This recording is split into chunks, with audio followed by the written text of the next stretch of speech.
Hey, what's up, guys? Catfish Coolie here. My toilet, I fixed my toilet like a while ago, and because the kids crammed a bunch of toys down it, so I fixed it. But when I did it, when I was installing the toilet, I did it a little bit too hard, and I snapped the toilet flanges bit here, and this one you can see it's completely off. So I have a problem that I tend to over tighten stuff, and I break them apart. I found it was working fine actually until the kids decided to cram the toilet full of toys again, and I took it off, just to declog it, and sure enough, I found that piece was broken, and the toilet was technically still glued on because of all the sealant that I put on. But it was, it was a time bomb basically. So I'm gonna show you how to fix this. This is my toilet flange. It's PVC. It is glued on. So I'm gonna have to. I don't want to take that out. That's super gross. So it's PVC. Well, I'm gonna have to take it off because I have to saw it out. It's PVC and it is glued on. So I need to take it out. So I looked online and they said in order to take it out, there's no easy way. You basically have to saw all the pieces out and then chip away on the inside. So I'm gonna have to saw all the outer edges, and then this particular flange sits inside the drain pipe. So I'm gonna have to saw inside of this pipe all the way to the drain pipe, just without nicking it, and then chip away with a little chisel, and just get it all out for the new flange to be set in. So I'll be doing that. Well, obviously, so the first thing I'm gonna do is grab this, and this is gonna be like my safety net, and I'm gonna shove the rest of this stuff inside. So the reason I'm doing that is because if any of these pieces chip off, I don't want them falling into the drain pipe and then I gotta fish it out with something else. I want them to fall onto this, and then I can just pick them up from there. I might need a new bag because this is not, yeah. So I'm gonna chop it off, boop, boop, boop, boop, and then I can start sawing away from the middle. Okay, so we cut the tops off, the top of it, because the plastic flange was glued on, right? We used that cement and we glued it on so that it would be wound tight. I used this to cut it off, but obviously because, the drain pipe is lower than, and then the flange extends lower than the actual floor, I can't cut this because it'll touch the ground. But you can see right there that there's no way for me to get to it. So I used this. It's $10. Hashtag not sponsored. To kind of get in there, to really get in there and cut all the pieces around. You can use a hacksaw, I think that's what they're called, a mechanical one, or an electric one, I think. And it goes really fast. And what took me about an hour of just sawing away and a bunch of elbow grease, it probably would have taken like a minute to cut all this. I opted for this because those hacksaws are like $70, and this is a one-type job for me, so I'm not going to be... I don't need that tool forever, right? I don't want to spend $70 to have a tool that I'm just going to use once and then leave lying around for the kids to find. So this is fine for me. So the way that we're going to do it is we're going to saw bits off, like 1, 2, 3, 4, 5, a lot of little pieces, all the way into the drain pipe, which is, you can kind of see right here. There's a lot of plastic, but you can see right here, this is the drain pipe. So I'm gonna saw from here to there, and then chisel it out. I don't have an actual chisel, but I do have a flathead screwdriver and a hammer. So I'm just gonna, just kind of try to push it inward to break the pieces off. That's why I'm gonna cut them small, so that I don't, I think the big ones with actual chisels, they cut it from here to like a big ass piece like there, and then they chisel it away. I don't have that, so I'm gonna be smaller because one, I'm new at this. I don't know how much pressure. 2, they told me to use a chisel and a mallet, a rubber mallet, and I don't have that. I just have an actual flathead and a hammer. So I'm going to make them smaller so that the surface area that the glue grips onto the drain pipe is smaller. So there's less chance of me actually doing some serious damage if I fuck up. So that's the plan that I'm doing. Should be good to go. And then I have the new flange to replace it. So I'm excited to get this project done. Okay, so again, this is how it's gonna go. And again, if you have the electric one, it's super easy. But $70 is $70, and this only cost me $11, so I'm fine with it. You're just gonna have to saw here. This is my drain pipe. Yours probably looks different, but this is my drain pipe. I only need to cut yay much, all the way down and across, and then I'll be able to chisel it out. That's why this is here again. So I'll probably just do all the way down to the drain pipe, because you can see it. It's down there. And then just saw away the rest, and then chisel it out. All right, here we go. So I cut it, right? You can kind of tell right there. Boop, boop. And I'm gonna try to chisel this out. You kind of see it's already loose at the top. I don't know how much to cut from the inside because I don't want to nick this. So I'm trying to be as careful as possible, which is why I made this as small as possible. I mean, look, it's almost like the length of this thing.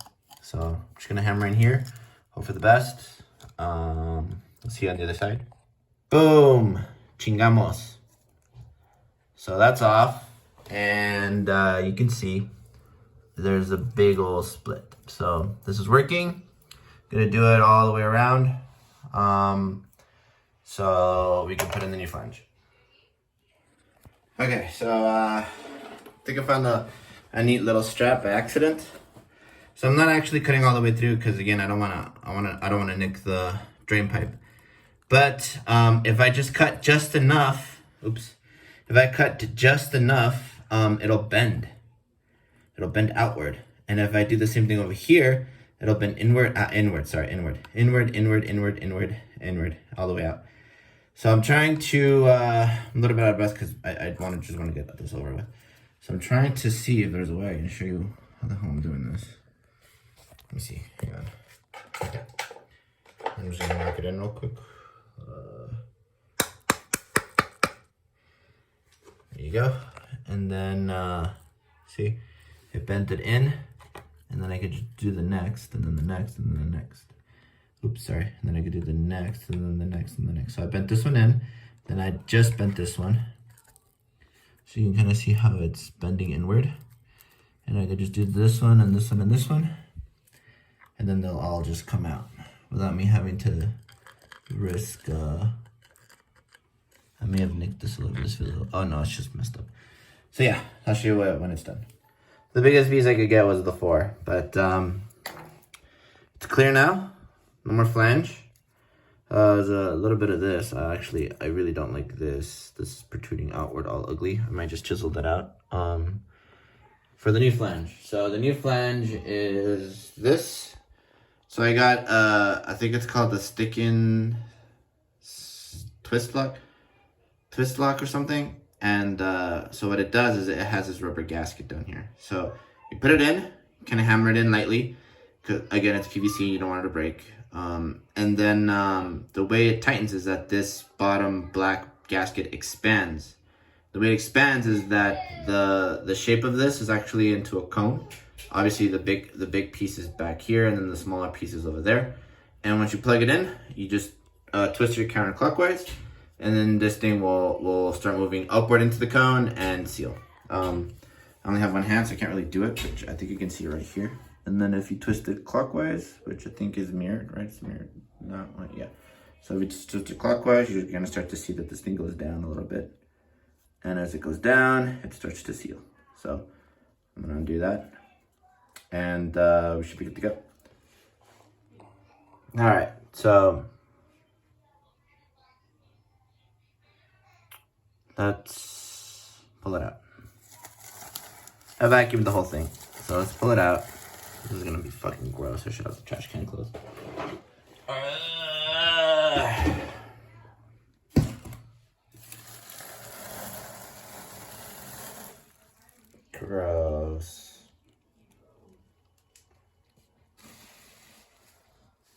If it smells bad, oh my god, what the hell is in there?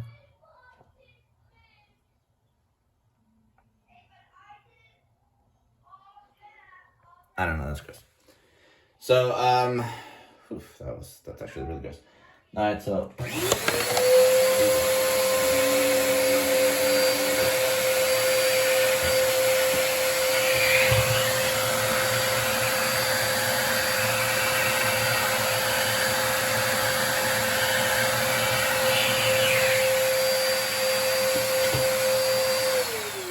Alright, so just vacuum more up, and then I'm gonna wipe it with something and then pour water down, because that looks sketchy down there. And then it should be good to go.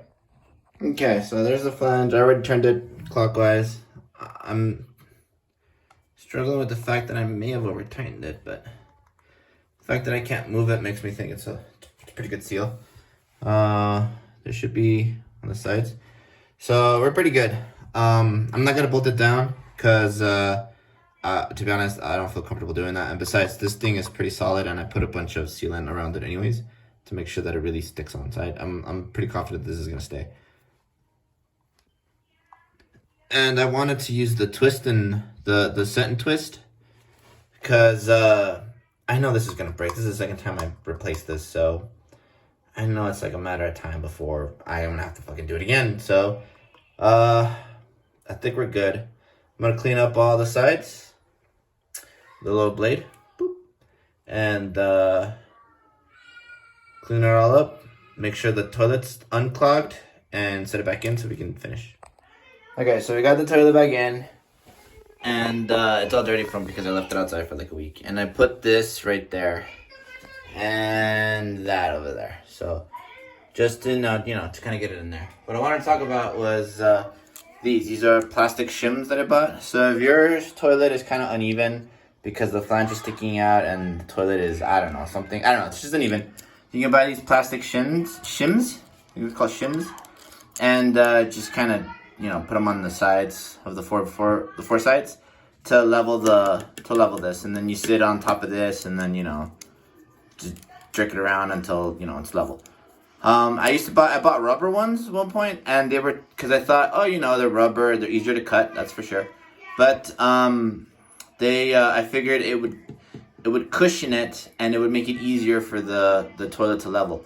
That's not the case when it's hard, and when it's hard to this, and then cushy shins. I could never, every time you sat on the toilet, it never felt level. It always kind of like wiggled a little bit because of the plastic, because of the rubber shims. So I opted for plastic ones, and these things work way, way, way better. Again, it's because it's, hard floor, hard this, and then hard this. So everything kind of stays steady. And so when you sit down, everything stays steady. So that's where we're at. I'm putting these in, and then I'm going to turn that thing on, tighten it, turn it on, and then see, hopefully this thing flushes. All right, so here's the moment of truth.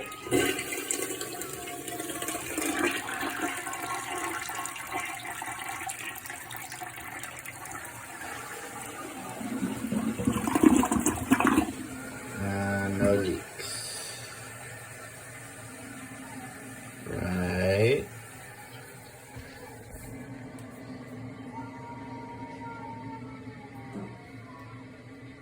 Look at that shit. No leaks.